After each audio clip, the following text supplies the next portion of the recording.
This was Bedelia, beautiful and charming. She radiated a curious innocence, eager to fascinate those she attracted, like a poisonous flower. I first met her in Monte Carlo. That is where the strange story of Bedelia begins. Monte Carlo, in the autumn of 1938.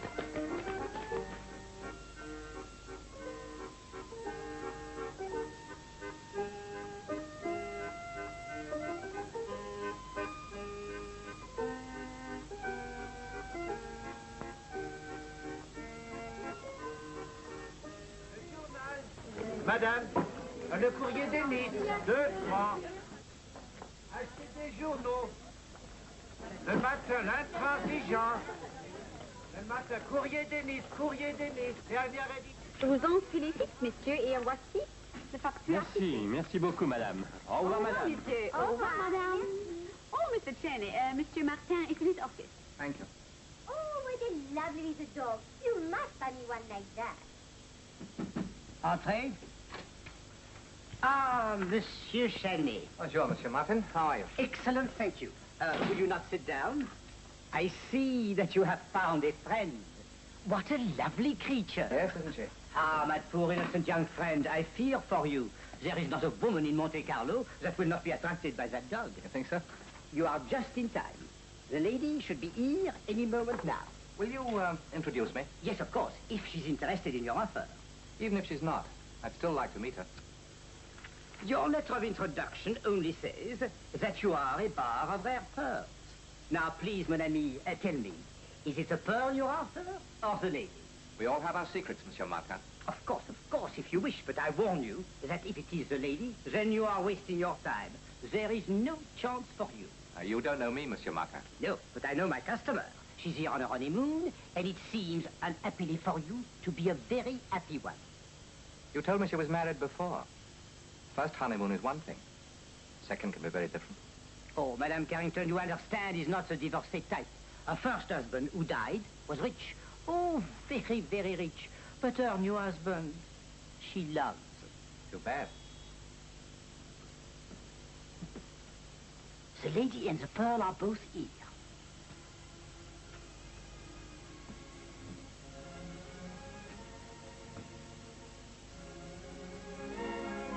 She brought me that black pearl, one of the most perfect I have ever seen, and asked me to design a setting.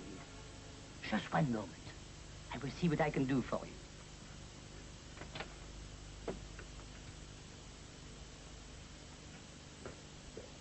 Bonjour, madame. Are you satisfied? More than satisfied. I'm delighted. I've never seen such a beautiful setting. Oh, worthy of such a pearl, and the hand that will wear it. It's lovely. Permettez. Un moment, s'il vous plaît. It is without a flaw. Madame, should you ever wish to sell it? Oh, I shan't.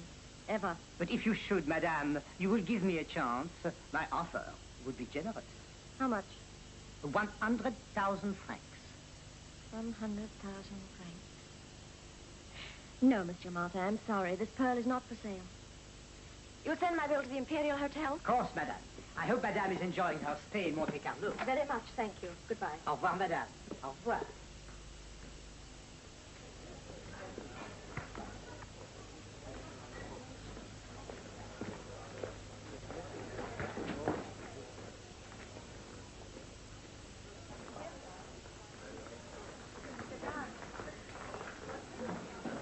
Un instant, madame. Oh, Madame Carrington, excuse me, please. Monsieur Carrington left a message. He's in the salon de lecture. Oh, thank you. Madame. Je regrette beaucoup, madame. Il n'est pas un seul charme. Hello. Hello, darling. Had a nice afternoon. What have you been doing? Nothing. With a bit of window gazing thrown in. I bought this. What a lovely toy. Who for? For me. I love dogs.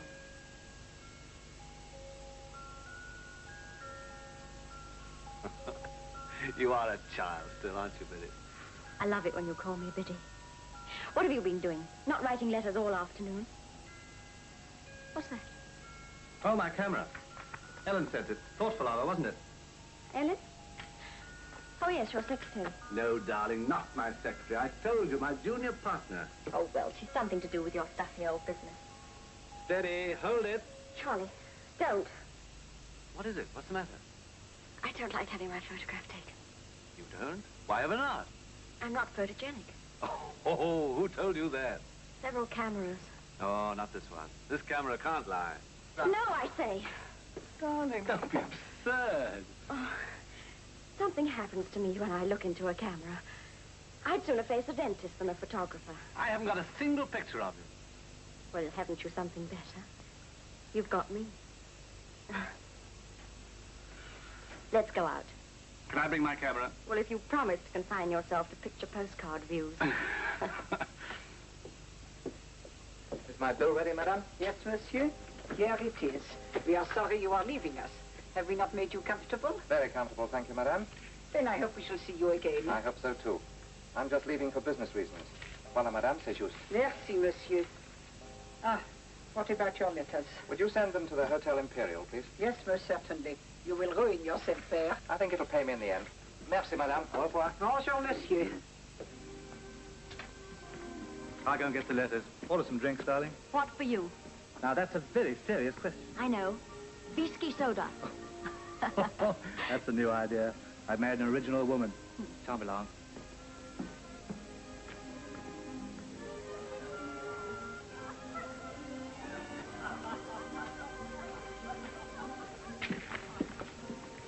Madame est satisfaite avec cette table. Le soleil ne dérange pas, madame? Oh, non, non, pas du tout. J'adore le soleil. Et madame désire? Pernod, s'il vous plaît. Un whisky soda. Immédiatement, madame, à votre service.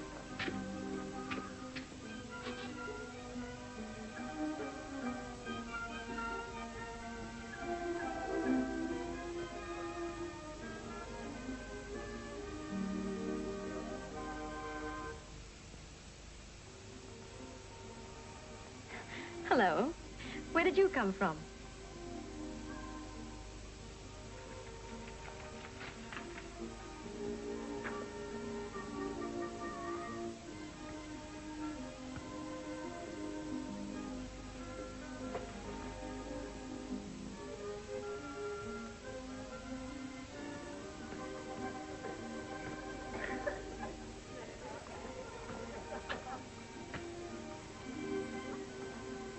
Je trouve ce dessin très bon. La madame, she's... Oui, monsieur, madame est ravissante. I speak English, too. It's really very good. She is attractive, isn't she? You'll be wasting your time. She's on her honeymoon. Oh, is she? Just the same, I think I'll ask her to have a drink with me. Would you like to hire a dog? What? I have it on the very best authority. But there is no crudeness, no vulgarity when a small dog introduces a gentleman to a strange lady. May I offer you William? Thanks, but I'll risk it alone. Do you mind if I come along to observe your method? If you don't pull it off, I'll stand you a drink. By the way, my name's Cheney, Ben Cheney. Mine's Carrington. Haven't I met you somewhere before, madame? Oh, no, I don't think so. Oh, wasn't it in Paris? Paris? Oh, yes, of course. And I'm told you're here on your honeymoon. I hope you'll be very happy. I'm sure I shall. I've married the most wonderful man in the world. Let's drink the wonderful man's health. Biddy, may I present Mr. Cheney? Mrs. Carrington. I see. Now I know why you didn't need a dog. What do you have? A whiskey. Another whiskey. With it. Mr. Cheney's an artist, darling. He's done an awfully clever sketch of you. I see. Mrs. Carrington doesn't share your enthusiasm. Oh, it's not your fault, Mr. Cheney. I'm very hard to draw. You think so? Oh, she has some sort of obsession. Thinks she's not photogenic either. It's absurd, isn't it? I say, what's this? Oh, that? I've had it for ages. But I've never seen it before. Oh, it's just a cheap little thing I picked up in Paris. It cost about 40 francs. Oh, I don't like to see it on you, darling. Oh, ever not. Well, I don't like artificial jewelry. But everybody wears it nowadays. It's very chic. I'm sorry, but I may be old-fashioned. I don't like my wife wearing imitations. I'm sorry you disapprove of my taste. Mrs. Carrington's quite right. She's not an easy subject. There, you see, Charlie, it's not just an obsession. But she's a very interesting one. Am I? To a painter. Your color's magnificent. Your lines are tempting. I'm speaking as an artist now. I'd love to paint you. Would you sit for me? Why, course, she'd be delighted, won't you, Biddy? Oh, I'm flattered. But I shall have to think about it. I must go and change. It was nice meeting you, Mr. Cheney. Oh, would you dine with me?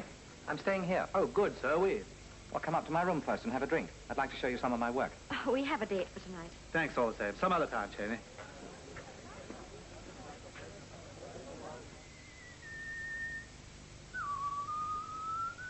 Have you ever seen anything so blue as her eyes? She squints. Oh, she doesn't. She's perfect. Aren't you beautiful? I wish I could take her back with me. You can't, you know. What about the quarantine regulations? Oh, we'll get round those. Oh, it isn't as easy as all that. Besides, she doesn't even belong to you. Charlie. Hmm? Darling. Notice anything? I noticed a very lovely hand. That silly old ring. I'm never going to wear it again. Because I criticized it? Oh, Lord, did that worry you so much, darling? You married a bit of a prig, you know. You were quite right. Your taste is much better than mine. My sweet. Entree? J'espère que je ne vous dérange pas, madame. Madame est vraiment trop gentille envers Topaz. Si madame permet, je vais le reprendre maintenant. Dites-moi, Ninette, combien demandez-vous pour ce chat? Je regrette, madame. Topaz n'est pas à vendre. Mais je vous paierai bien. Non, non, madame, je ne pourrai jamais m'en séparer. Je l'ai tout... trying to buy it, Biddy. You can't take that cat into England. Oh, it's easy. I'll hide her in my knitting bag and flirt with the customs inspector. Oh, no, you won't. Not when you're with me. All women smuggle a bit, didn't you know? Here you are, Ninette. Merci, monsieur. Thank you. Bonsoir, monsieur. Bonsoir, madame. Bonsoir. I shall miss Topaz. I think you're horrid. Oh, darling, you don't really mean that, do you? Charlie, even when I tease you, I love you. You know I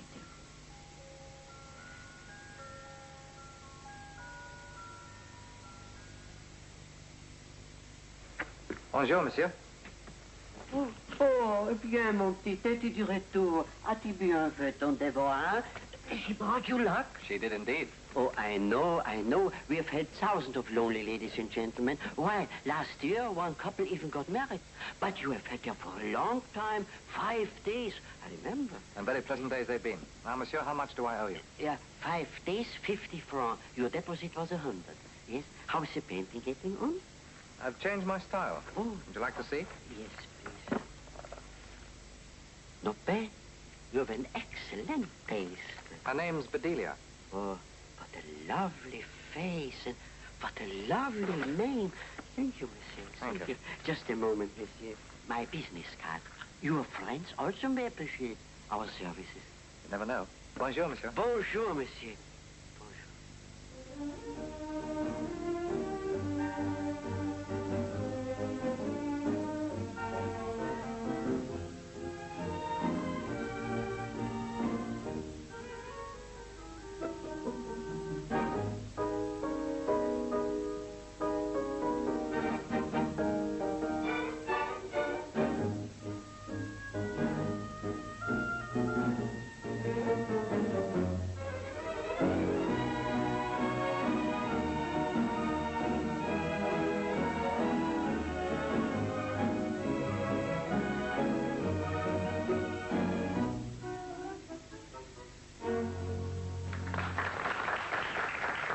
Another bottle, please. Merci, monsieur. Just to round off the celebration, Biddy. Celebration? Our second wedding anniversary. Second? 2 months today.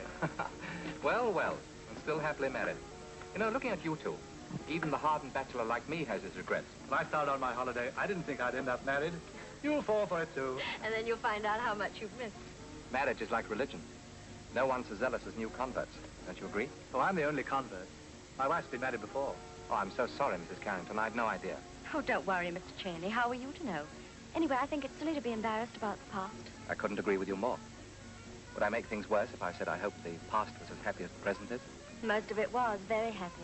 And Charlie's making me forget the part that wasn't. Her husband was an artist in Paris. We had very little money, and it made things a bit difficult sometimes. I know what that can be like. By the way, I wonder whether I know your first husband's work. I doubt it. He would have been a great painter had he lived. He was just beginning to sell. His name was Burgess, Raoul Burgess. No, I don't think I've ever run across anything of his. If you ever do, would you get it for me? My wife hasn't one of his paintings. Of course I will. For your anniversary. To our guest. To Bedelia and her portrait. By the way, how's it going? Slowly. Rather slowly. Excuse me, will you? Mr. Cheney, I'd rather you didn't go on with my portrait. Why not? I don't like sitting. It makes me nervous. You wouldn't deprive posterity of my masterpiece. Posterity's not worth my getting a headache every day. But your husband's so keen on it. We want to please him, don't we? Listen. Remember? They were playing this when we first met. Shall we dance?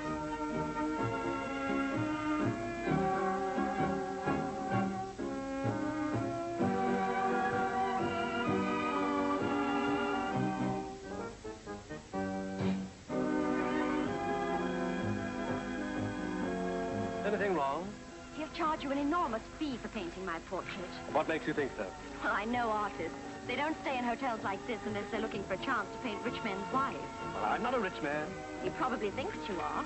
This is a very expensive hotel, and we're spending as if we had millions. Well, you only go on your honeymoon once in your life.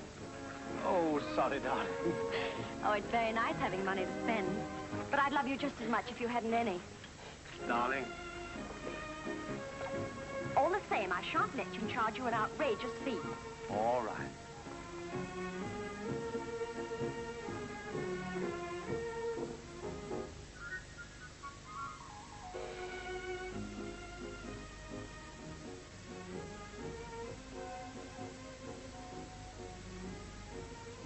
Brown, Burgess.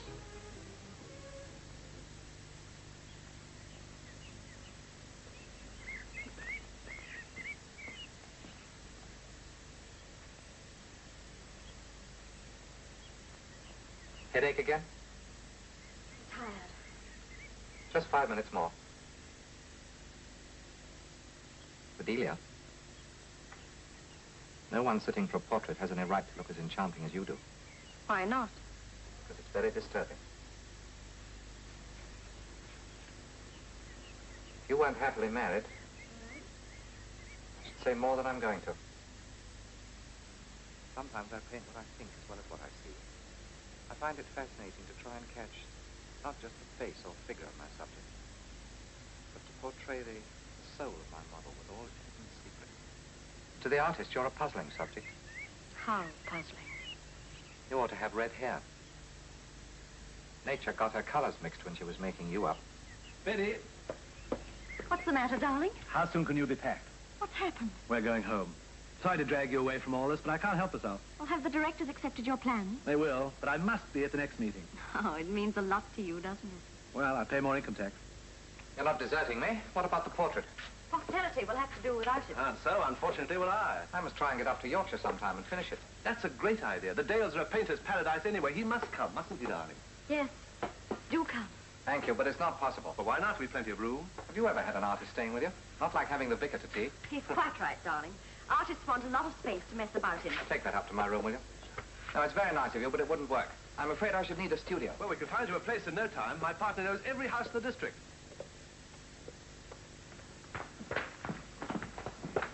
Oh, mais c'est impossible.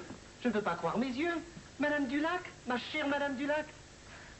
I'm afraid you've made a mistake. Mais Madame, pour l'amour du ciel. Oh, pardon. Are you not Madame Théodore Dulac de Bordeaux? No, no, this is my wife. Oh, pardon. I'm sorry. But see you before we go. Sure. Oh, ça alors. Oh, c'est inexcusable. I was certain she was Madame Dulac de Bordeaux. Don't worry, we all make these mistakes. I know, but I worry very much, monsieur. Me, who never forget a face, makes such a blunder. You seem disappointed. Did you know Madame Dulac well? Oh, her late husband was my very good friend. He left for paradise. His widow left no address. You mean she disappeared? Completely. Seems to have upset you. Was it very important? Oh, in itself, no. But in my business, we like to be correct and exact.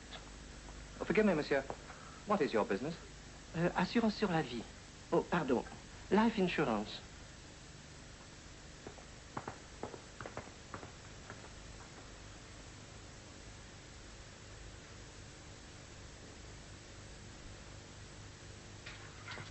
Vous allez entendre maintenant Nocturno, joué par M. Louis Stevens de la BBC Londres.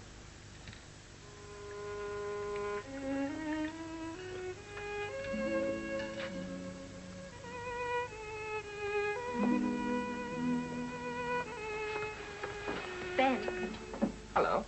I thought you were packing. When are you off? First thing in the morning. I came down to talk to you. I'm honored. Have a drink. No, thank you. Shall we go out on the terrace?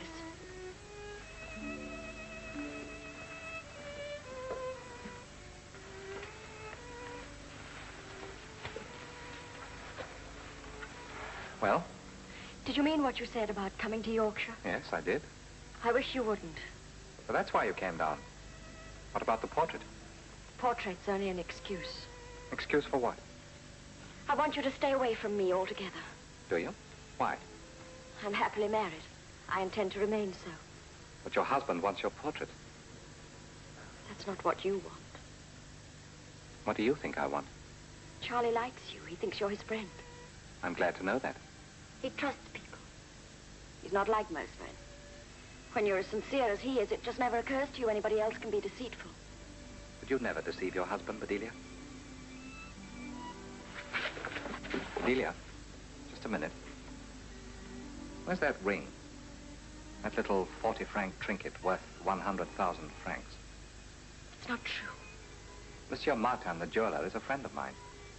He's also an expert on black pearls.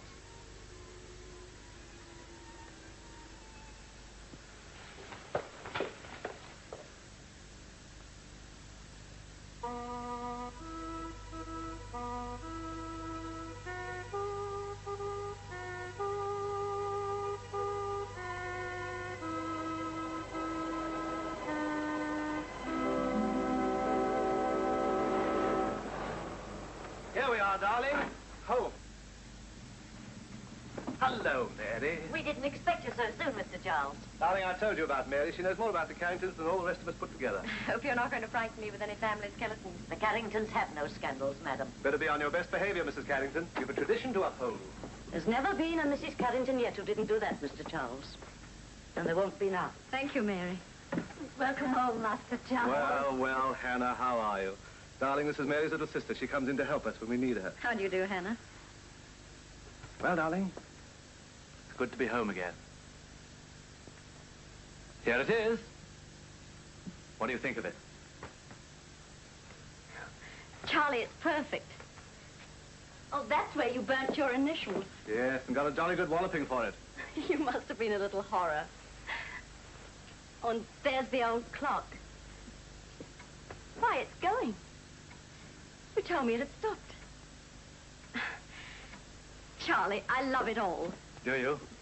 I'm glad you didn't see it in all its Victorian grandeur. Why? Oh, it was a museum of horrors. Blessing your poor mother can't hear you say that, Mr. Charles. She liked things plain and solid. Proper Yorkshire, eh, Mary? So she ought to have been with 10 generations behind her. More credit to her. Mary, I'm afraid your taste runs to red plush and stuffy ancestors. Why, Ellen, dear. Charlie, you are looking well. Marriage is a great tonic, Ellen. Here she is, Bedelia. Hello. I've heard so much about you. I do hope you're going to be very happy here, Mrs. Carrington. I'm sure I shall be. Oh, what a lovely Siamese. May I? Yes, it's for you, from Charles. Oh, Charlie, thank you. Thanks, Ellen. I never thought you'd find one in Yorkshire. It was a bit of a problem, I admit. They don't seem to go in for Siamese around here. Her name is Araminta. I shall call you Topaz. Done a grand job on the house. Do you like it? Looks as if it's had its face lifted. Don't know what I'd do without you, Ellen. What do you think of the fireplace? I took down the overmantel. I wasn't quite sure about it. Oh, it's a great improvement. Less like a caricature of the Albert Memorial, eh? It's a blessing your poor mother can't hear you now, Mr. Charles. That overmantel was one of the old museum pieces, darling. My grandfather brought it from Italy. Well, what other surprise have you got for us? The dining room windows. You notice the difference? Oh, I like it. Now you can really see the rose garden. Come and have a look at it. That is our showpiece, isn't it, Ellen? Well, you're not being quite fair to the garden. November's the very worst time of the year to see it. When the roses are in bloom, it's divine. I'm sure it must be.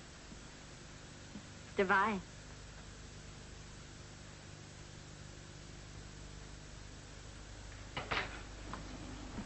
Oh, good afternoon, Mrs. Carrington. Hello, Miss Jenkins. How are you? Oh, I can't complain, thank you. Mr. Carrington's not in. Oh, where is he? Down at the new mill site. Is Miss Walker here? No, she's with Mr. Carrington. But they ought to be back any minute now. I'll wait.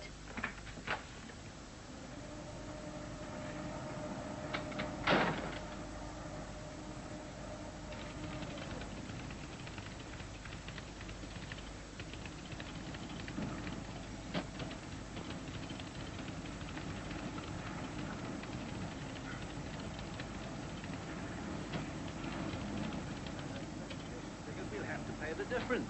Oh, hello, darling. This is a surprise. I've been shopping. You're going to drive me home. Of course. Now, if you sit down quietly, I've got a few things I want to clear up with Ellen. Oh, bring her back with us. You can work in the study, and then she can stay on to supper. Well, we've got quite a lot to do. Oh, please, darling. Miss Jenkins, what are the arrangements for tomorrow? The board meeting at 10:30 and at 12, Mr. Johnston, about your insurance. Oh, that's for you. For me? I'm increasing my life insurance. Darling. Anything else? You saw a personal letter from Paris? No, what is it? I put it on your desk. Well, I can't see it. Oh, here it is. Right, thanks, Miss Jenkins. Oh, hello, Bedelia. Here's the contract, Charlie. You're coming home with us. Am I? Do come. You can finish your work and then we'll eat. Well, I shouldn't really. The Bennetts usually expect me for bridge on Mondays. Well, tell them you have a headache. Oh, she will get one if she plays bridge with the Bennetts. It ought to be a good supper. It's Mary's night out and I'm going to make a fish casserole. You're in for a treat. Casserole a la Bedelia. Come on. These are good. First rate. Mean it? I wouldn't say so if I didn't. Of course, they're only roughed out so far. I know. They've got the Carrington touch already. That's good. I'm glad you like them. It was your verdict I wanted. Ready for a drink? Yes, thanks, darling. Aren't you going to have one with us? Well, I felt I was interrupting your work. No, of course. You're sure? Oh, quite sure. Good work, Ellen. We've got a lot done and we deserve our drinks.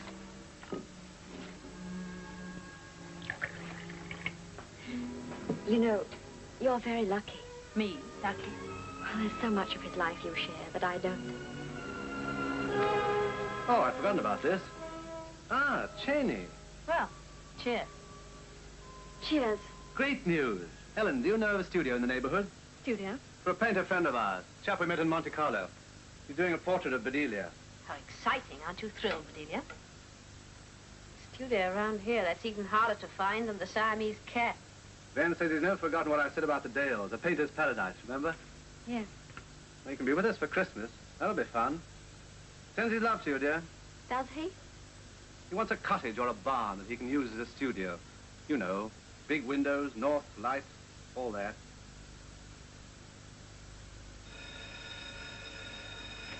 Will you answer that, Hannah, please? Oh, yes, sir.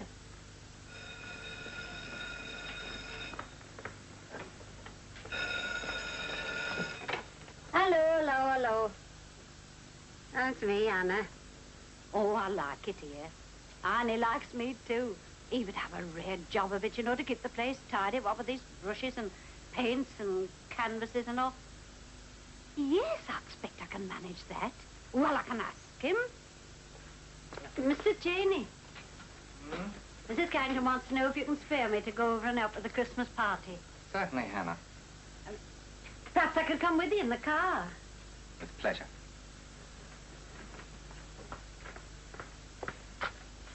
Hello. It's all right, I can come. Goodbye, Mary.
Don't bother to help me, dear. I'll be perfectly all right.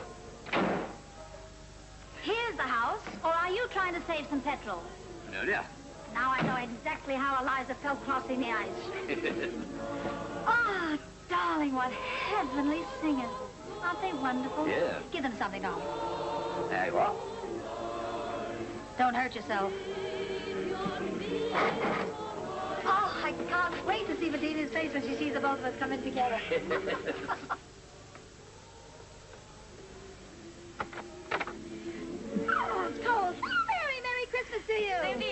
Johnson. Merry Christmas to you, Mary. And to you, sir.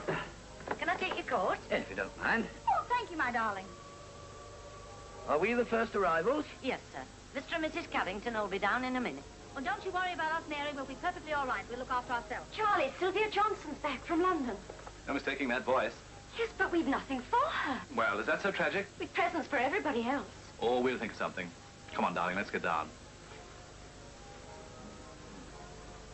Merry Christmas, Bedelia. Merry Christmas, darling. Oh, it's wonderful to see you two adorable people again. Aren't you simply amazed to see me back in Leeds, sir? We hoped you'd be here for our party. And you're the very, very first to know. We're not divorcing after all. Alice making far too much money. I knew she'd finish up here. Honey child, I got a wee little present for you. Oh, thank you. But you must open it immediately. We're dying to see how you like it. She got it up in London. Do please open it. Not now. We're going to open all our presents later. Are we all having presents? But how nice. Do come and sit by the fire. Excuse me, I'll get some drinks. Did you have a very gay time in London? Gay? London? It was dull, dreary, drab, cold, foggy. Oh, it was awful. Excuse me. And as for the rich, you're just simply not in it unless you're covered with me. Oh, Merry Christmas, everybody. We very nearly didn't get here. One of our patients has a little Christmas surprise on the way. Yes, well, I hope it isn't born before that Christmas tree's unloaded. How nice of you to come, Mr. Winton. Oh, I couldn't miss coming to wish you every possible happiness on your first Christmas in the North. Hello, Vicar. So glad you were able to come. Merry Christmas, my boy. Come and sit down. Thank you. Biddy, Oh, I have an inspiration about Mrs. Sylvia's Bennett. present. And to you, sir. Tell you later. All right. Here we are. Happy Christmas, Mrs. Bennett. I no idea it was to be such a grand party.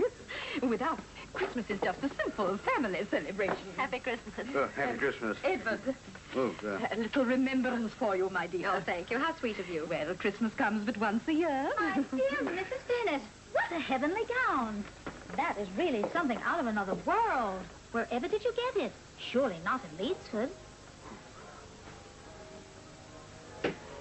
What's the great inspiration for Sylvia's present? The pearl ring. That imitation pearl, the one you had at Monte Carlo. Oh, we can't give her that. Well, why not? You said it looked cheap. Well, it did on you, my dear, but it won't on Sylvia. We can give her something else. Well, I don't see why you're making such a fuss about a little ring you never even wear. We can't give Sylvia that ring because I haven't got it anymore. Well, what's happened to it? I've given it away. Well, why didn't you tell me that in the first place? You didn't give me a chance. Oh, I'm sorry. No, darling, it was my fault. I should have told you sooner. We'd better join the others. You hand round the cocktails and I'll go upstairs and see what I can find for Sylvia. Right. Merry Christmas, Ellen. Same to you, Ben. Hello, Ellen, darling. How wonderful to see you again. Sylvia. May I introduce Mr. Cheney, Mrs. Johnson? How do you do? How are you? Excuse me just a minute while I get rid of this thing. Who's that gorgeous hunk of man? Tell me something about him. Is he married? Well, I haven't heard that he has a wife. Is he wealthy? Has he got any money? Sylvia, really? Oh, Ellen, darling, don't be so naive. When a handsome man like that comes to a town like this, it's a girl's duty to know all the facts. I'm afraid I know nothing about him. Do you mean to tell me he's never dated you? Yes, I've dined with him. Well, then you must know something about him. Well, he doesn't talk much about himself. How strange for a man. Happy Christmas, Bedelia. Happy Christmas, Ben. Sir Cheney, some of your favorites. Smoked salmon. Thank you, Hannah. Spoil me. Charlie, everybody, come and get your presents. Christmas tree, everybody. Mrs. Bennett, I thought you were I'm sure that's Sylvia, with our very best wishes. Oh, Bedelia, thank you. And you, darling. What on earth are you doing? Rehearsing. What are you rehearsing? Well, you see, whenever my wife Sylvia receives a present, I have to say, isn't that wonderful? Oh, isn't that wonderful, Bedelia, darling? Thanks a million. And you too, Charlie. She didn't know what to get you, Sylvia, but bath salts are so useful. Oh, you're opening my present. Do. I'm dying to see how you both like it. Sylvia. I say, look. You shouldn't have bought her such an extravagant present. Why not? We both simply adore Charlie, and you. Oh, yes, dear, but we can't deserve this. That must have cost the Johnstons a pretty penny. None of our business. I say, he's got into Johnston. Why is he spending all that money on a present to the Carringtons? To tell you the truth, I was trying to show my appreciation for all the extra business he's given me lately. I couldn't afford to increase my insurances with business as it is. You You would, old boy, if you're married to Bedelia. He's just taken out an enormous policy in her favor. Wise man. Life insurance is the best investment of all. What do you say, Vicar? You must have seen many a man die leaving his widow with a...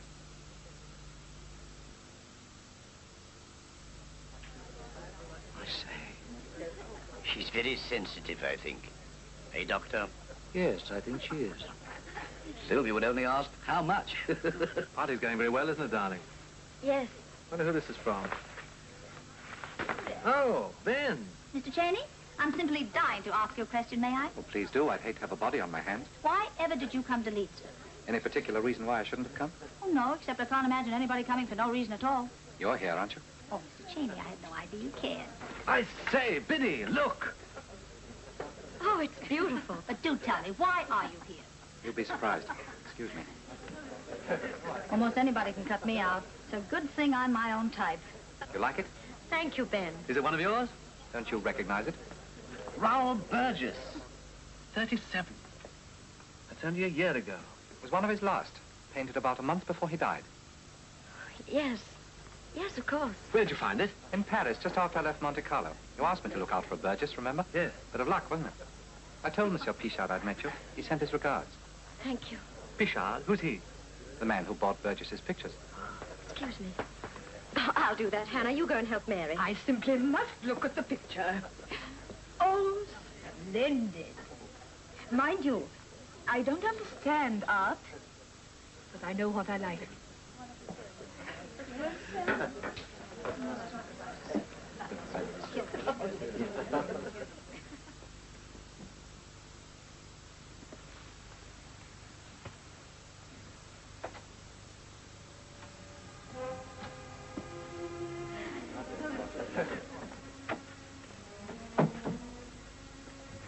What's wrong, Bedelia? You seem nervous. This is our first party. I want it to be a success. I'm sorry if I brought back unhappy memories. I didn't mean to. Am I forgiven for choosing that particular present? I'm extremely grateful. Charlie seems to like it. That must make you very happy. Naturally. I agree with you about Charlie. He's so honest himself, one hates to deceive him. If you don't mind. I've never seen you look so lovely, Bedelia. Even lovelier than that last night at Monte Carlo. Oh, Bedelia. Charlie was wondering, isn't it time for dinner? I've just finished lighting the candles. Don't they look nice? Would you mind opening the door?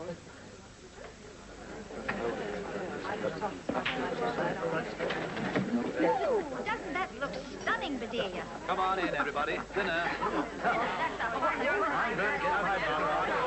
Hey, Mrs. Bennett, here you are. Doctor. Here we are.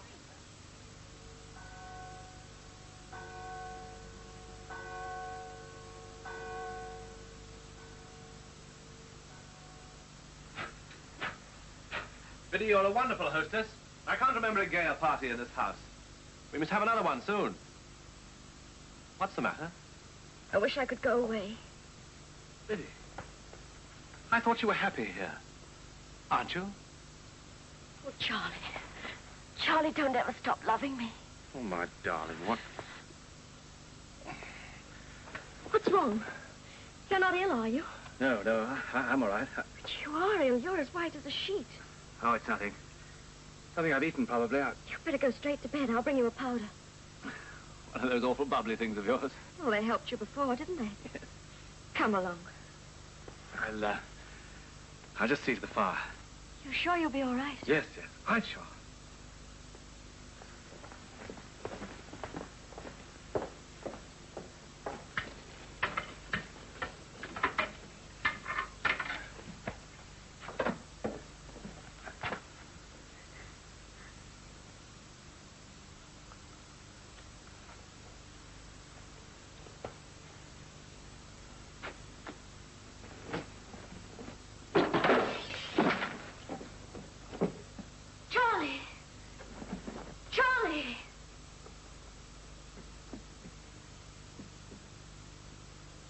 Mr. Cheney, you haven't eaten your porridge.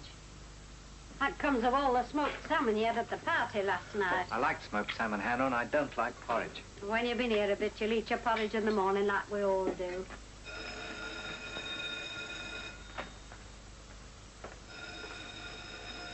Hello, hello, hello. Who is it? Oh, it's you, Mary. Eh? Mr. Carrington? Hey, that's bad. Food poisoning. Well, is there anything we can do? Would you like me to come over and help you? Mary, hello. Hey, Mr. Cheney, whatever do you think's happened to Mr. Carrington?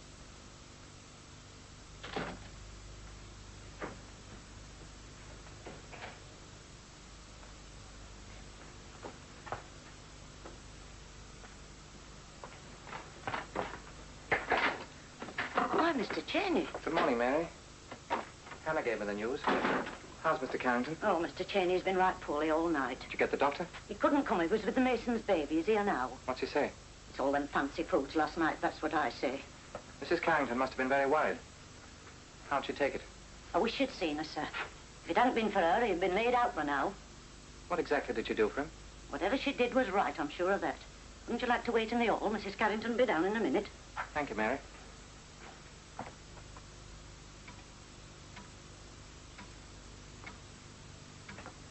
Goodbye, Charlie. We'll have you up and about in no time. Tell me, Dr. McAfee, please. How bad is he? I'll be honest, I don't know yet. But it's no use you worrying till I do know. Is it something you're afraid to tell me? When he feels better, I'll give him a thorough overhaul. You could have seen him last night. It was probably something he ate. Good morning, Bedelia. I'm sorry to hear about Charlie. Anything I can do? No, thank you. You must have had a bad night. May I? Thanks. How is the patient, Doctor? Getting along pretty well, thanks to this little lady's good sense. You must try to get some rest, my dear. Aren't you having a nurse? I don't need one. Don't you think it'd be a good idea, Doctor? There's not much to do. And Bedelia's proof she's very capable. But she looks worn out. I prefer to look after my husband myself. Then you shall, my dear. Goodbye. Goodbye, and thank you for everything. Take care of yourself. I'll look in again tonight. Goodbye, Mr. Cheney. Oh, Doctor, may I have a word with you? I've a very busy morning. If you're driving into town, can I come along? All right. Bye, Bedelia.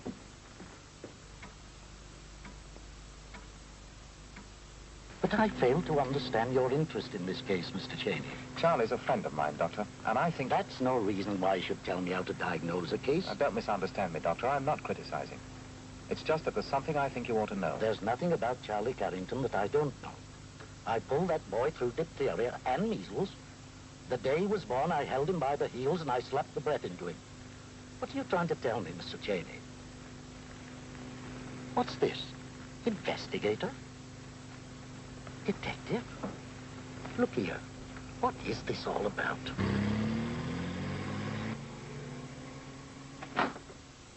I made this for you, darling. Please try and drink it. I can't understand why Ellen hasn't phoned. You're not to worry about the office. But, darling, this is serious. A load of timber from Scotland. That again. But it means a lot of money. Now, why hasn't she phoned? Because I told her you were not to be disturbed. Now drink your barley water. It'll do you good. Oh, I'm not as ill as all that. You were last night. You frightened me, Charlie. All right, Biddy. I'll drink your barley water. Now, if that's Ellen, I'm not going to let her worry you. Don't be so jumpy, darling. You need rest more than I do. Come in. It's Dr. McAfee, madam. Oh, what does he want? He didn't say madam. Hello. I have a call up the road and I thought I'd pop in and see how you're getting on. But you said you weren't coming back till this evening. I've changed my mind about the treatment. In fact, I've engaged a nurse. She's on her way.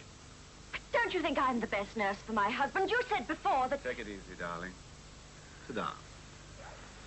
What's the idea? Am I as ill as all that? Better safe than sorry. The after effects of food poisoning sometimes need watching more carefully than one expects. And it's for Bedelia's sake too, Charlie. She needs rest. That's what I said. How long have you been having this trouble? Oh, a few weeks, months perhaps. Doesn't bother me very much. Bedelia gives me something for it. What does she give you? Oh, it's just a sedative. I take it myself. It works. Very good stuff. Made up in Paris. It's a prescription my doctor gave me. May I? I'd like to find out about one of these miracle cures. Now try and get to sleep, Charlie. You too, Bedelia. The nurse will be here at 6, and she will be in complete charge, you understand? Good evening. Good evening. I'm Miss Walker of Carrington and Company. I telephoned you several times today. Yes, miss? Have you any news of that load of timber from Inverness? I got the dispatch note here. I talked to station master, miss. Yes? He'd like to see dispatch note. Mr. 535 to Edinburgh.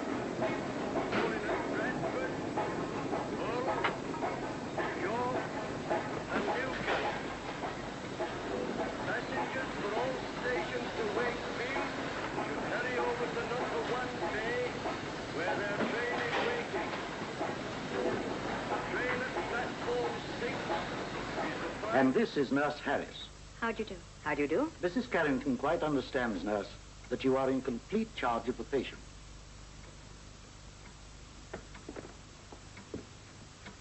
Mary, what are you doing? Making the bed up in here, Mum. But the nurse is asleep in there. She told me to make the guest room up for you. For me? Doctor's orders, Mrs. Carrington. The chemist's boy has just brought this, madam. Anything that comes from Mr. Carrington, Mary, should be given to me.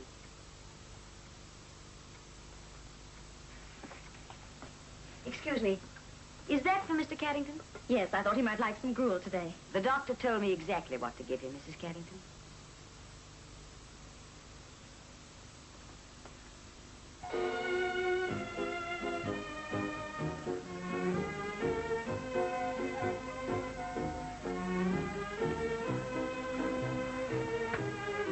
Biddy. Darling. I'm going to get your milk, Mr. Carrington. How long is this going on? I don't know. Darling, why don't you get rid of her? You're so much better. Yes, I'll have a talk to Dr. McAfee. Here it is. Will you drink it now, please? It's your bedtime. Yes, I suppose so. Good night, darling. Good night, darling. Sleep well. Good night, nurse. Good night. And then what do you think I discovered? They'd made a mistake and sent the stuff to Lee. When are we going to get it? Every minute means money down the drain. Well, we got a claim against them for what it's worth, but I suppose, as usual, the railway will be right. I'm afraid so. Come in. Mr. Cheney, madam. Ask him to come up. That's not necessary. May I join the party? Of course, Ben. Hello, Come in. Ellen. Hello, Bedelia. Hi, Ben. Well, Charlie, how are you? I'm fine. Won't you sit down? Thanks. You certainly look better than I expected. Well, so I ought to. 3 devoted women looking after me night and day. I was so worried when I heard you'd engaged a nurse. I thought you must be... At death's door, eh? Otherwise a Yorkshireman wouldn't coddle himself. Of course, I wouldn't have agreed if my wife hadn't forced... Oh, now, darling. By the way, how's the portrait coming along? It isn't. My model's been on holiday. When are you going to sit again, Bedelia? How about tomorrow? You changed for you, darling. Oh, this is our nurse. Nurse Harris, Miss Walker. How do you do? How do you do? And Mr. Cheney. How do you do? How do you do? Time for your medicine, Mr. Carrington. Nurse Harris looks very efficient, Bedelia. Where did you find her? If I'm ever ill, I must ask you to get someone like that for me. Dr. McAfee recommended her. Good afternoon, Miss. Hello, Hannah. Is Mr. Cheney at home? I listen about the old things. Would you like to go in? Thank you. Hello, Ellen. I hope I'm not disturbing you. No, not at all. Glad of the excuse. The light's gone anyway. Let me take your coat. No, thank you. Won't you sit down?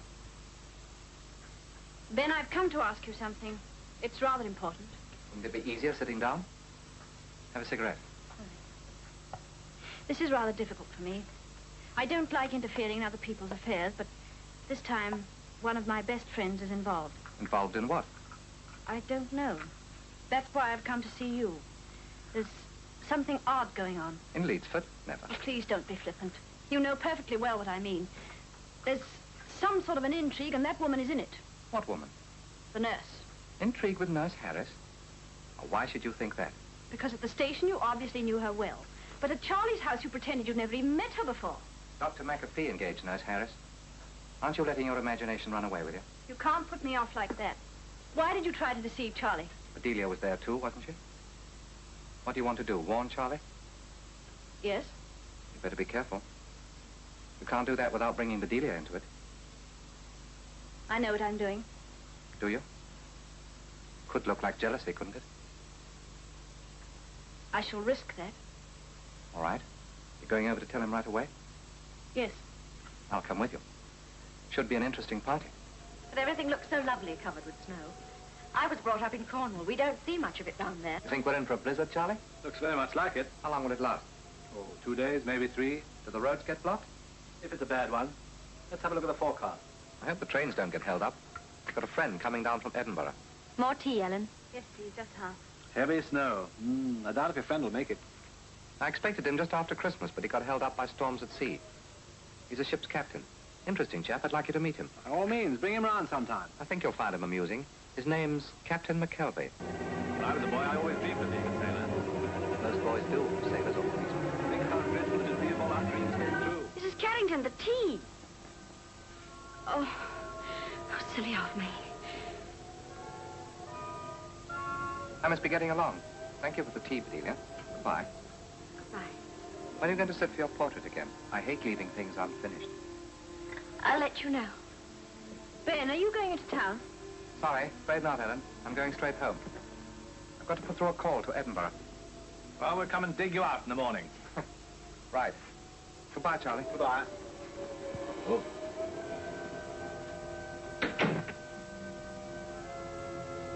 Will you excuse me? Are you all right, darling? I've a slight headache. It's nothing. I'll lie down for a while. Goodbye, Ellen. Come again soon. Goodbye. You mind switching on the light, nurse? Don't go. It's early yet. Charlie. What is it? Something wrong? No, it's nothing. I must go. It's getting dark. Ellen, have you noticed anything peculiar about Bedelia lately? Peculiar? Well, she's so nervous. Not like herself at all. I thought it was the shock of my illness, but she seems to be getting worse instead of better. I wonder if you could talk to her. Me? Well, you women talk more easily about these things. Try and distract her. Get her out of the house. Perhaps you ought to start sitting for Ben again. You will have a word with her, won't you? Yes, of course I will, if you want me to. I knew you'd help me. Are you coming to the office tomorrow? No, the doctor says I better take it easy for a bit. You come here. Please do. Charlie, whenever you need me, I'll be there. Never heard you talk like that before.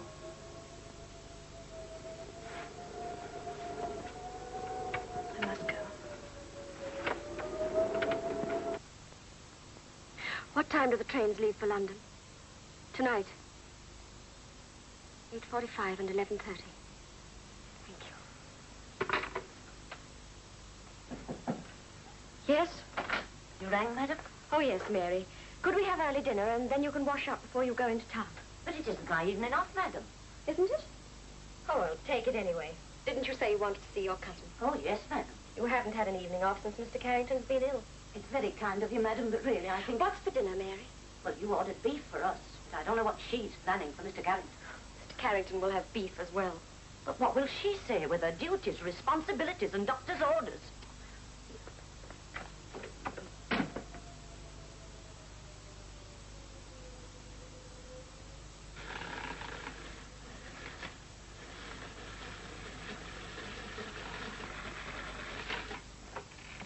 I thought we were going to have early dinner, Mary. 40 years I've lived in this house, and the only person I took orders from was the mistress. And I gave you my orders. What's that? An omelette for Mr. Carrington. But that's absurd. Mr. Carrington isn't ill any longer. Dish up the beef, Mary. I will that. I'm sorry, Mrs. Carrington. As long as I'm on this case, I am responsible. You're not responsible for the running of this house, nurse. I'm getting tired of your interference, and I'm not going to stand it any longer. I'm not trying to run this house, and I'm not interfering. What's all the fuss about? I'm sorry, darling. I lost my temper. But this can't go on. Mr. Carrington, it is my duty as a nurse. Please! Mr. Carrington, it is customary for a trained nurse. Charlie. Send her away. We can't do anything tonight. Yes, you can. There's a train at 8:45. Mary, ring for a taxi. If Nurse hurries, she can just catch the 8:45. Am I being dismissed? Mrs. Carrington and I are very grateful for all you've done, but we shan't require your services any longer. I'm responsible only to Dr. Necker. I'll settle with the doctor. Now, will you please go and pack? Mr. Carrington,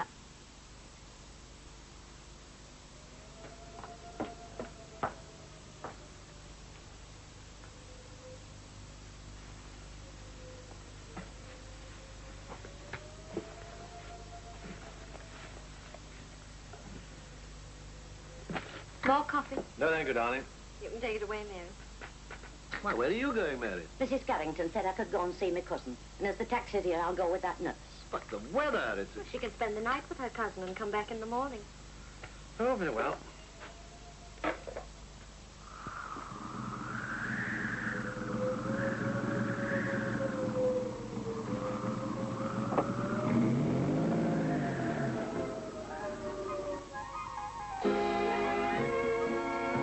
Listen, Biddy. Every time I hear this tune, I think of the first time I ever saw you. Remember? And that enormous black hat you had on. It did look sweet, you know. Charlie, let's go away. Go away. Please take me away tonight. You can't be serious. Charlie, please take me away.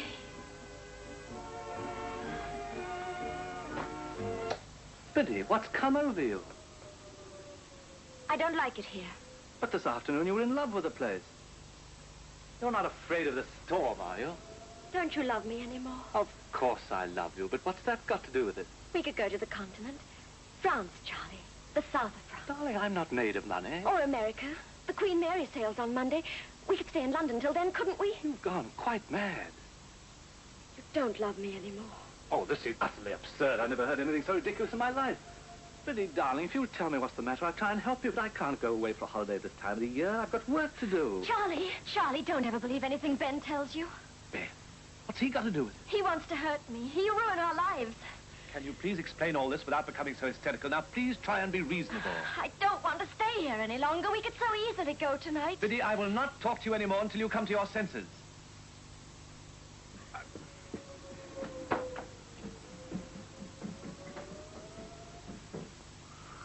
This is the national program. Here is the weather forecast for tonight and tomorrow. The deep depression over Iceland is spreading southeast towards the British Isles. Winds north to northwest, reaching gale force. You here? What's wrong? I've got the sack. I thought it's safer to come rather than phone. In a small town like this, you never know who's whose cousin. Mrs. Carrington thinks I've left on the 8:45.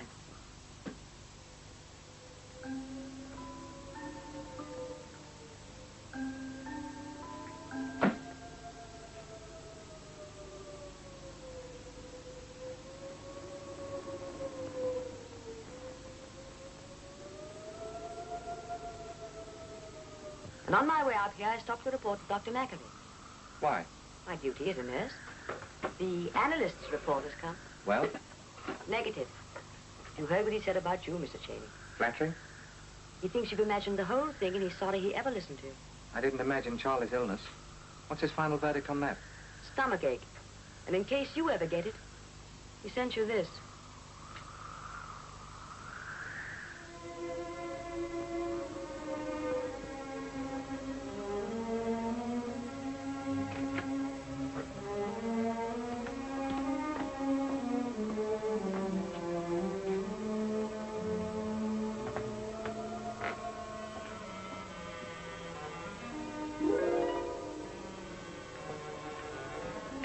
Biddy?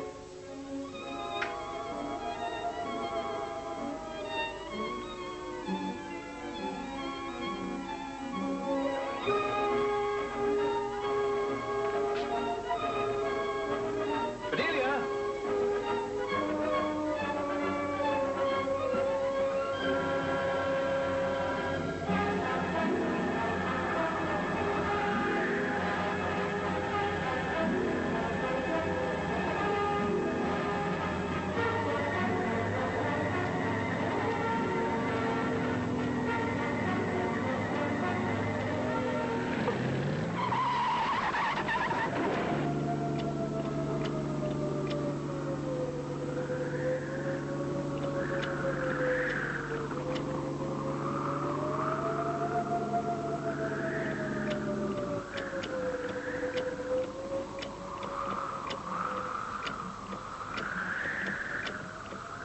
There are still a couple of details I'd like to get straight. Which of them fired you? He did, but she put him up to it. It was her idea to get rid of Mary, too. Get rid of Mary? Where is she? Staying the night with a cousin. Mrs. Carrington arranged that. Well, why didn't you tell me that at once?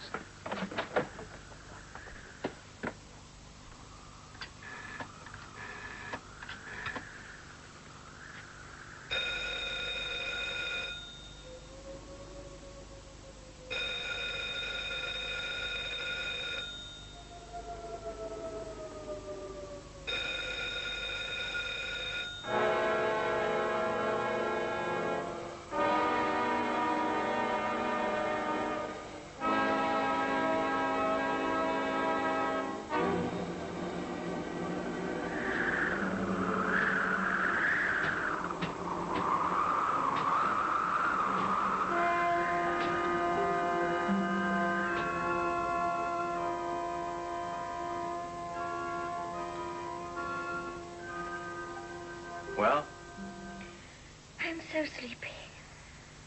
Is that all you have to say?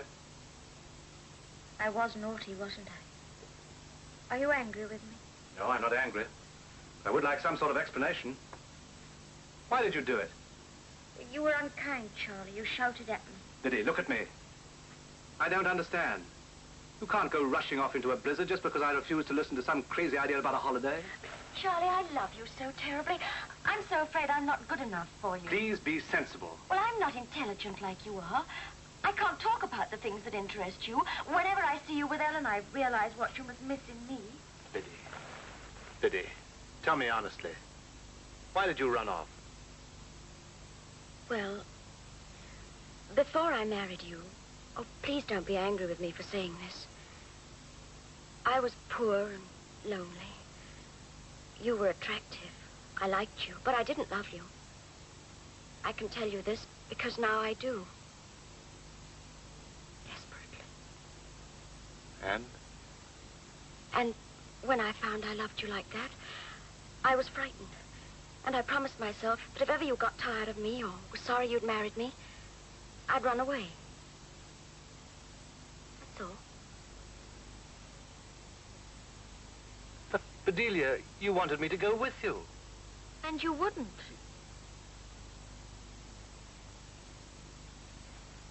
All right. Try and get some sleep now.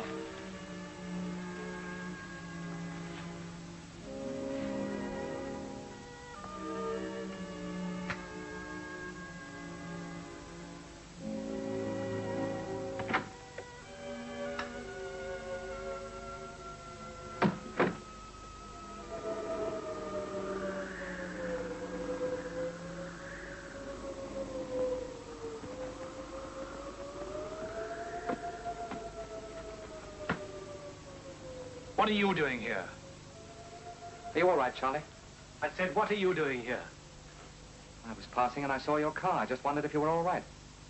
What's happened? Why are you so interested? Now I know you're all right. I'll be getting along. No, stay where you are. I want to talk to you now. Well? What have you done to my wife? What do you mean? Why is she afraid of you? Afraid of me? Tell me, Charlie, what has happened? She tried to run away. You blame me for it? What has she told you? Don't hedge. You've done or said something that's terrified her, and you're damn well going to tell me what it is. All right, Charlie, I'll tell you. But believe me, I didn't want to. You remember at tea time I mentioned a name, James McKelvey? Yes. You remember I told you he was a sea captain? Yes. His family were chemists in Edinburgh. James McKelvey ran away to sea, but Hugh, the brother, stayed on. Under his management, the firm grew more and more prosperous. He was a bachelor until he was 48. He disliked women. That was why it was such a shock when he got married. Aye, and a greater shock when we saw the bride. So much younger than he was, and a red head. We all wondered why she married him. If you don't mind my saying so, Captain. The brother was set in his ways. He was devoted to his work. Often he'd work here all through the night. And he'd keep his wife sitting there, the very spot where you are now. This was her room. It's just as it was. Nothing's been touched. I wanted it kept like that. How she loved her pretty things. It didn't seem wrong. She was such a pretty creature herself. Didn't you think so, Captain? How old was she? Well, I couldn't say. Somewhere in her 20s. The only thing I didn't trust was that red hair. Do you think it was natural? I admired Maureen's hair. But then you see, I always had a weakness for red-headed women. No photographs of Mrs. McKelvey? I've never seen one. She wasn't what was the word she always said? Photogenic? Yes, that was it. Some people, you know, even if they're handsome, don't take a good picture. I'd sooner face a dentist than a photographer, she'd say. Did she? Yes. It was a terrible shock for her when her husband was taken so suddenly. And a shock for me, too. He'd never been ill in his life. I was away out in the Caribbean when I got news of my brother's death. It was food poisoning. It was lucky for Mrs. McKelvey that fish didn't agree with her. I grilled a chop for her that night. I remember it as if it was yesterday. Well, maybe she'll return someday. No, she won't. I feel it here. The shock of her husband's death was too much for her. No. It wasn't that. McKelvey was highly insured, you see. He increased his policy after he married Maureen. There was another case. Do you remember the Frenchman we met in the hotel at Monte Carlo? The one who thought he recognized Madame Dulac of Bordeaux. Why are you telling me these stories? Because they're facts.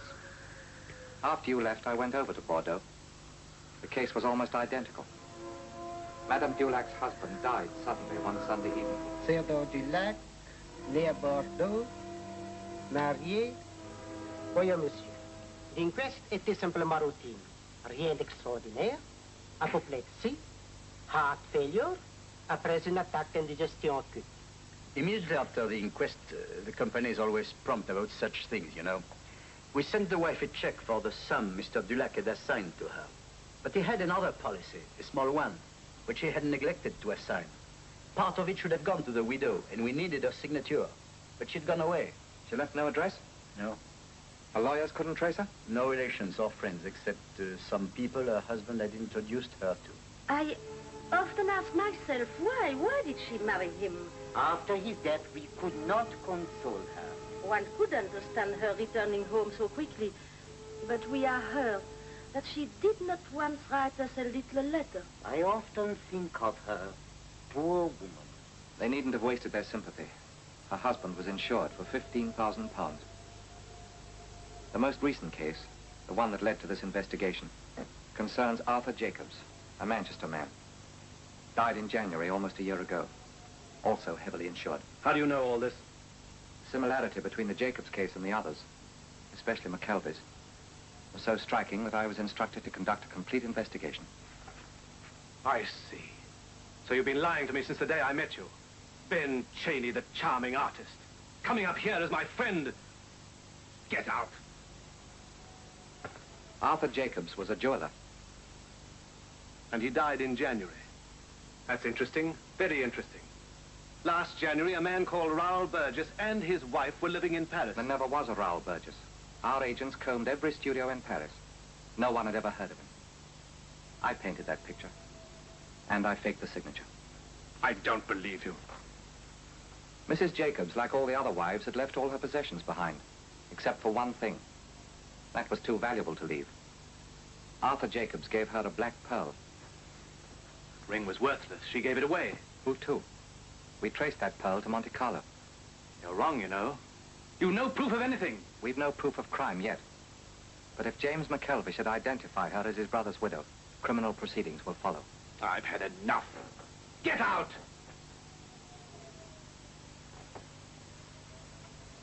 I found that bag by the car. I think you better look inside.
Charlie.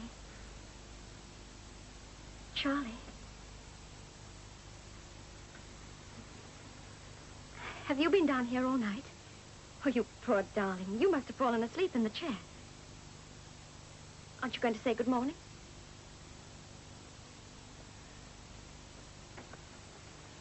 Oh, you feel better when you've had your coffee. I'll go and put it on. Mary didn't get back.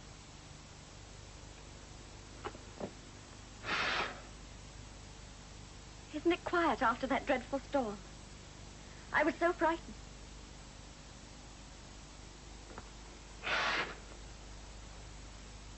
The road's vanished. There's not a trace of it. We must be snowed up. We're cut off and alone.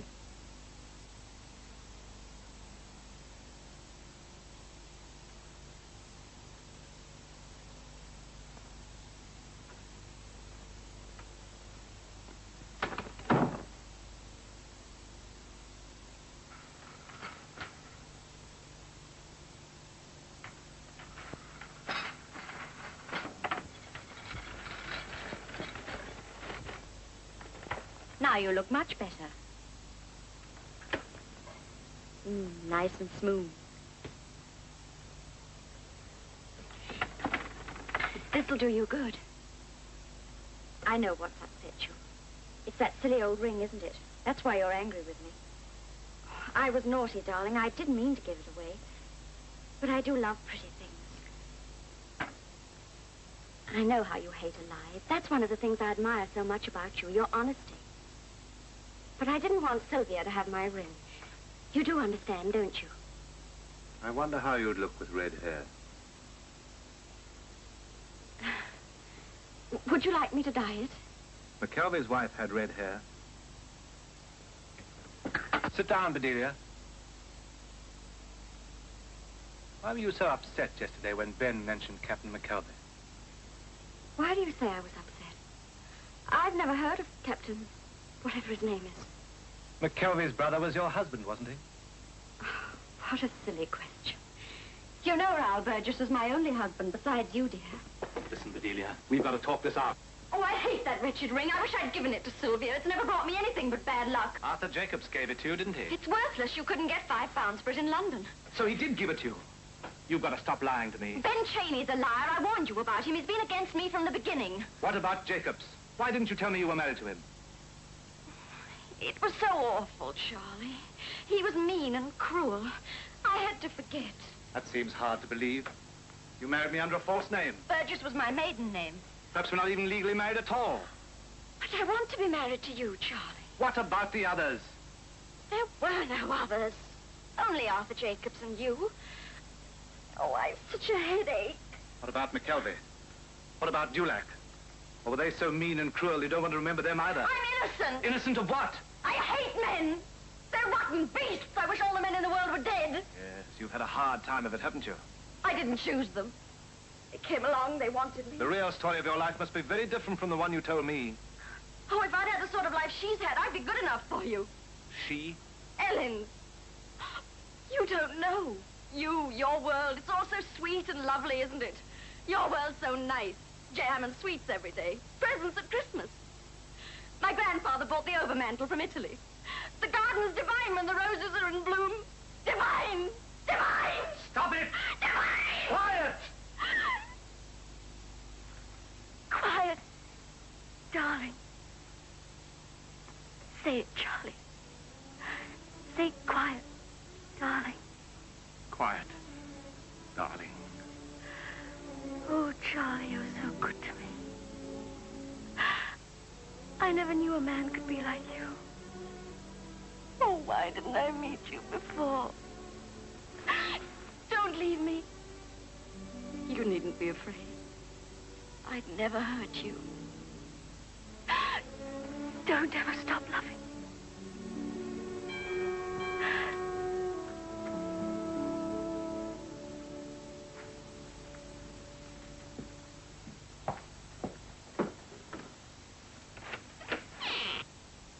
Good morning, Mr. Charles. Wasn't it a terrible storm? The buses couldn't get through the snow. Thanks, Mr. Jones. You're welcome, sir.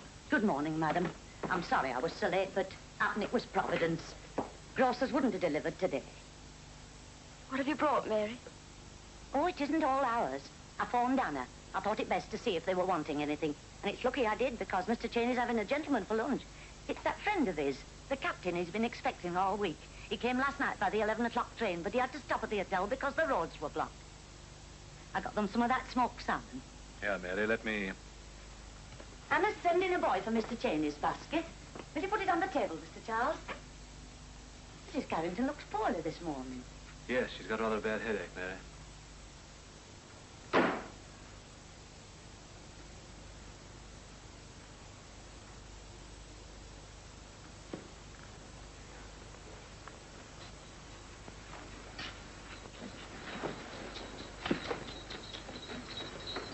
Good morning. Morning.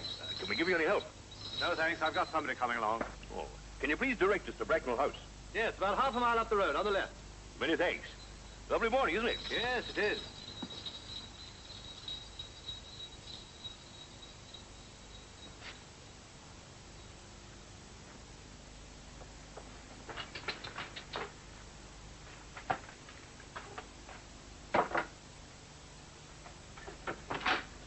Mary, have you seen Mr. Carrington? Yes, madam. He's gone out to the car. Oh, thank you. Would you go up and do my room? Yes, madam. Should I finish the washing up? It'll only take 2 minutes. No, leave it. Go and do my room at once. Yes, madam. Oh, and there'll be a boy calling to pick up this basket for Mr. Cheney. Don't worry, I'll give it to him.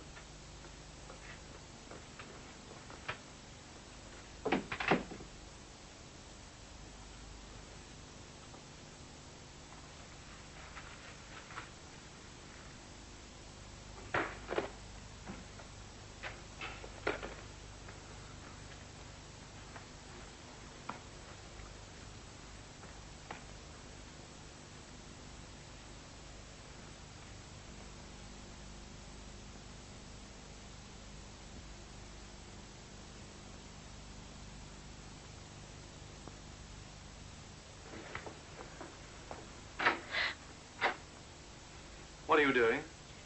I came down to feed Topaz. We'd forgotten about her. Why didn't you call Mary? Oh, Mary's busy. We're very late this morning. I mustn't keep Topaz waiting. I'll get some sardines. She seems to be doing pretty well for herself. Charlie, stop her. Let her have it. Ben can't eat it now. No, take it away. Don't let her have it. Why? Charlie, Why? Charlie, stop her. Why? Please, Why? Charlie, don't.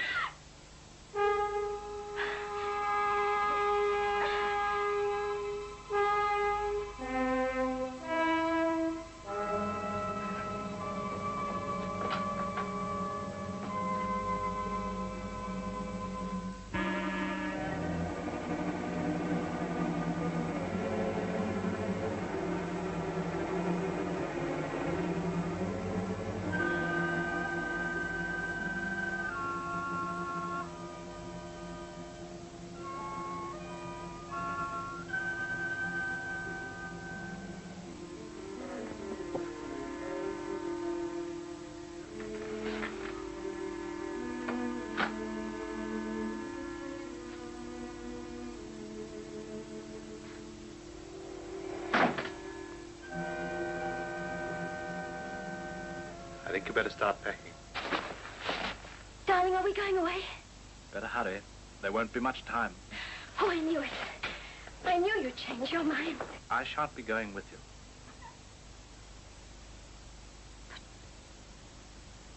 I'd die without you.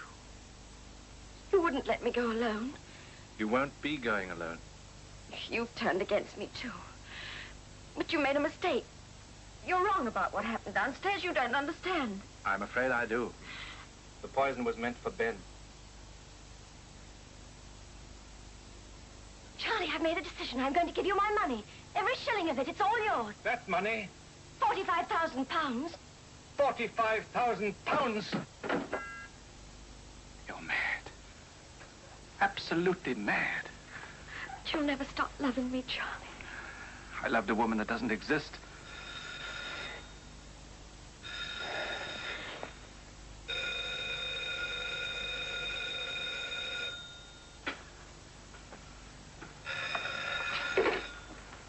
Yes? Hello, Ben. Yes, I know he's here. Anytime you like. Come now. No, you're not going to let them take me away. I couldn't stand it. They'll hurt me. I'm not strong. I'm ill. Yes, I know. I've never told you. I've kept it from you so you shouldn't worry. But it's serious. I'm very ill. Incurable.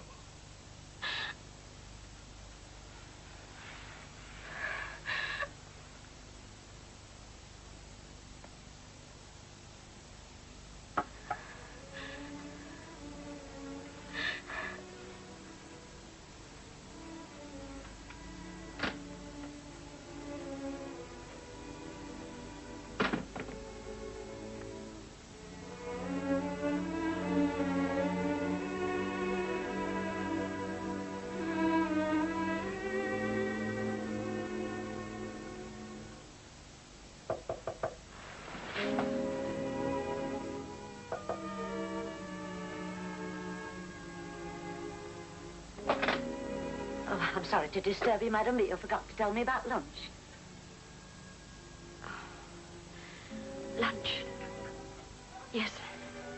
Yes, of course. Soup.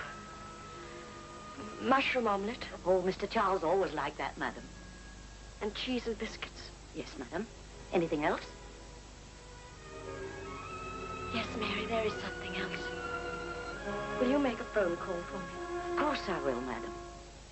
Mr. Carrington doesn't like eating alone. Would you ring the office and ask Miss Ellen to come? Miss Ellen? Won't you be here, madam? No, Mary. You look after them.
Mystery about her motives.